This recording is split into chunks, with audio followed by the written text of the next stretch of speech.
reka ngusuze cyane nkwifurize ibihe byiza cyane cyane wowe ukunda Iris TV.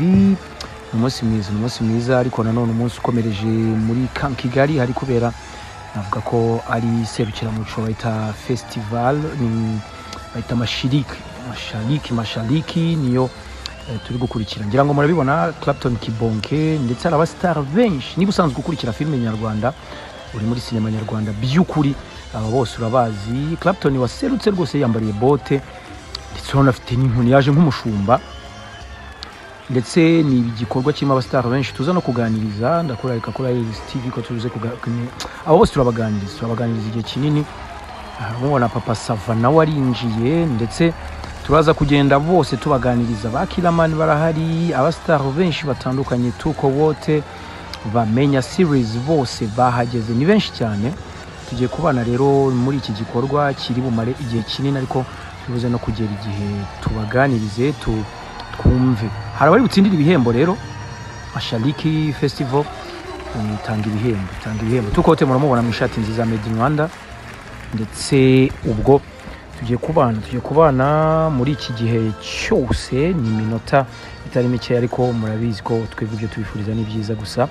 Tugiye kubana namwe igihe kinini rwose, igihe kingana hangaha ngira ngo turamara nk'amasaha nk'abiri tubereka uburyo bimeze, ndetse n'abatsinze turaza kubavugisha. Ngira ngo murabibona haje Miss Nyambo rero wa Titi arinjiye, ndetse ari kumwe na Perry basanzwe bakinana muri filme. Reka dukomeze tubakurikiranire uko bimeze, ubundi tubane na Iris TV. Turabakunda cyane, mukomeza mugira umugoroba mwiza.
Yego muri Bamenya ajya mu bandikanya na benshi, ariko uwakunda bya nyabyo n'uwo nguwo Soleil.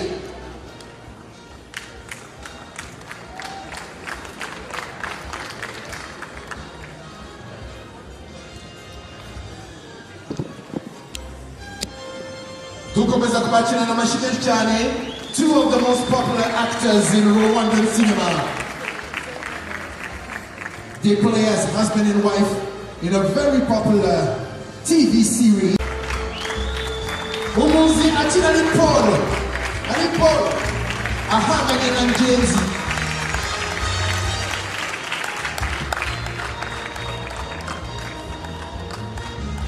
One of the best lead actors we have in Rwanda, also a director, Mr. Willie Ndahiro.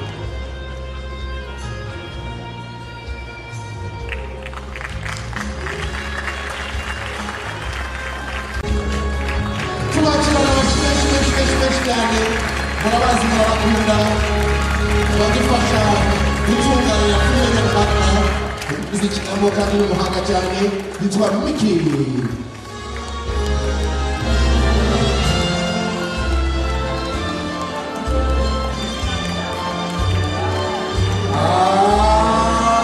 Abakunzi tukomeza ariko turakira n'amashyi cyane.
Ivana Soleil. Yego muri Bamenya ajya mu bandikanya na benshi ariko uwakunda bya nyabyo n'uwo nguwo Soleil.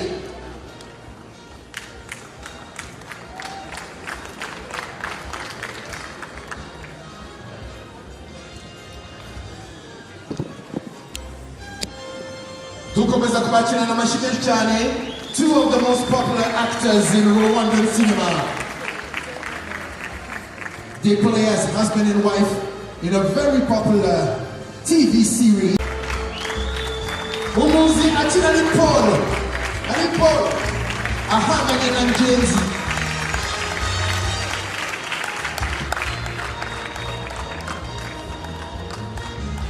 One of the best lead actors we have in Rwanda, also a director, Mr. Willie Nyambo.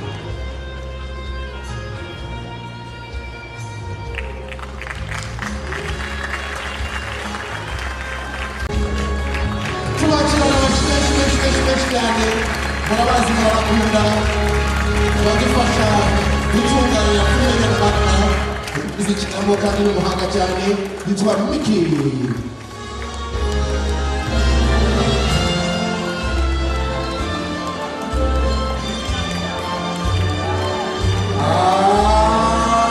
Bakunzi tukomeza ariko tubakira na mashime cyane.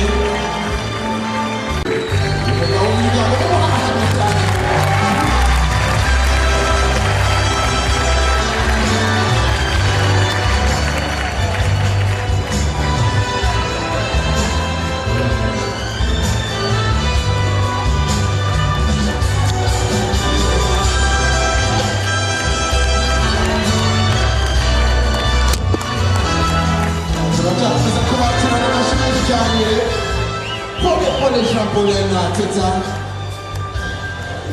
Jean-Paul Bamenya Shafi muri umugabo cyane.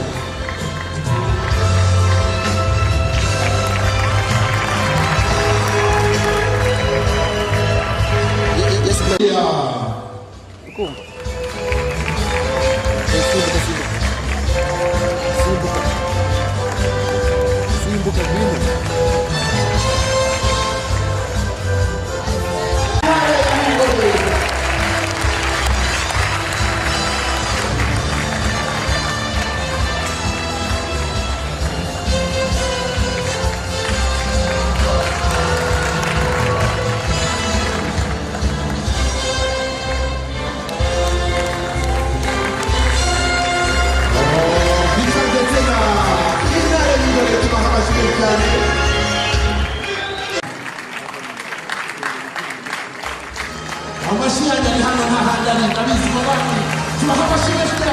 Big round of applause.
watunganyije filime nyinshi dukunda cyane.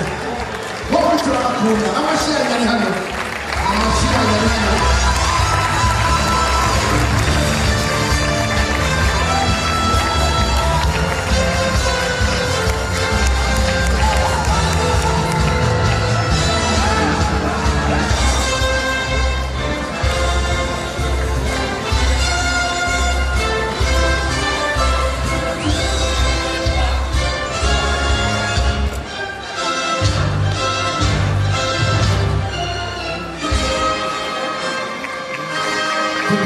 kwakira cyane Mihail ndetse na Nsabi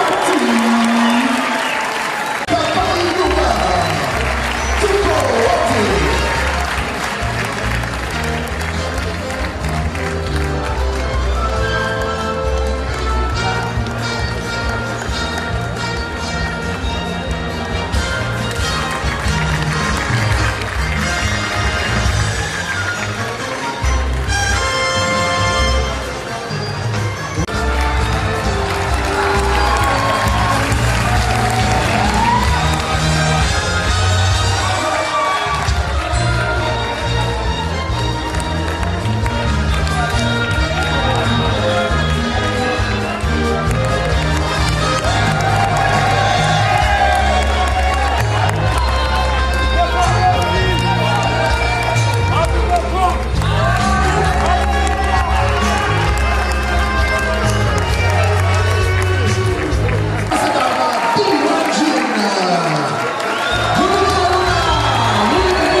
It is merely the beginning of a new chapter.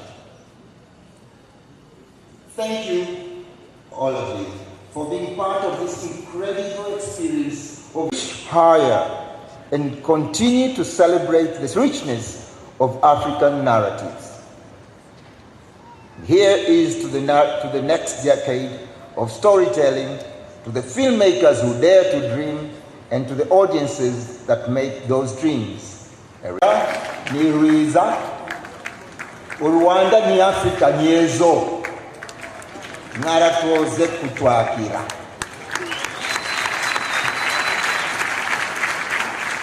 Director, you know it takes a lot of work to pull all of this together, so we appreciate your efforts and leadership as a festival director. Thank you again, Professor Martin.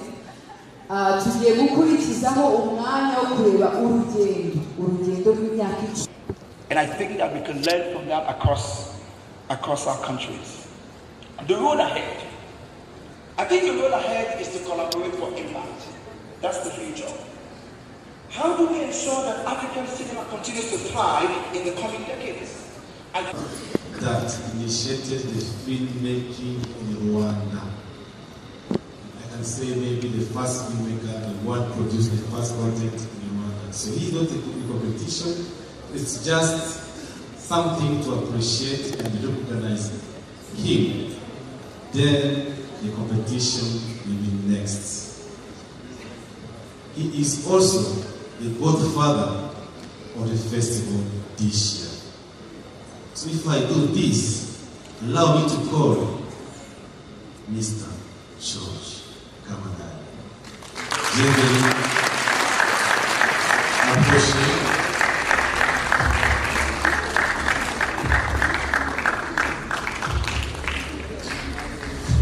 Amashyimeshi kuri Mr. George Kamanai. Ntawe bahangana, ntawe barushanwa iki gikombe n'ishimwe ry'umurimo akomeje gukora ateza imbere filime nyafurika. Ntawe barushanwa nawe n'ishimwe rya Mr. George Kamanai.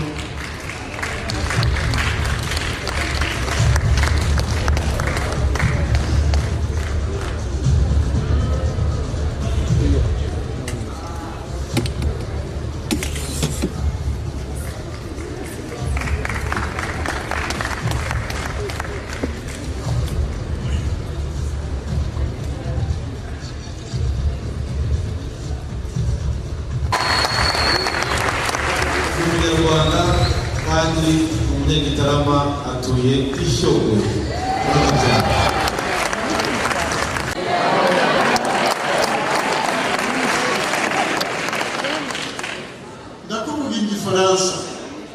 Je vais vous parler quand même en français parce que vous allez rigoler constamment et vous n'allez pas m'écouter. Je suis mixé. Je suis métis et je ne suis pas Muzungu-Nusu. Quelquefois, on dit que tu es 2000. Alors je demande toujours 2000 comme ça ou 2000 comme ça. Il n'y a pas de 2000. Je suis 100% le produit de ma mère rwandaise. Et